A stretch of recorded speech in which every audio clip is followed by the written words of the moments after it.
വല വീശി കടലാഴങ്ങളിൽ നിന്ന് മത്സ്യസമ്പത്തുമായി കരകയറുന്ന ഓരോ മത്സ്യത്തൊഴിലാളികൾക്കും കടലെന്നാൽ ജീവിതവും ജീവനുമാണ്. ആഴക്കടലിലുണ്ടാകുന്ന ഓരോ അനിഷ്ട സംഭവവും അവരുടെ പ്രതീക്ഷകളുടെ ആകാശത്ത് ആശങ്കയുടെ കാർമേഘമായി മാറുന്നു. കേരള തീരത്തിന് സമീപം അടുത്തിടെയുണ്ടായ 2 കപ്പലപകടങ്ങൾ മത്സ്യത്തൊഴിലാളികളെ മാത്രമല്ല മലയാളികളെ ഒന്നാകെ ആശങ്കയിലാക്കി.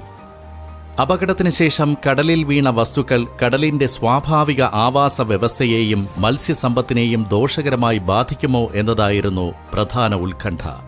മീൻ ഭക്ഷ്യയോഗ്യമാണോ എന്നതടക്കമുള്ള ആശങ്കയ്ക്ക് വിദഗ്ധരുടെ മറുപടി ഇങ്ങനെയാണ്.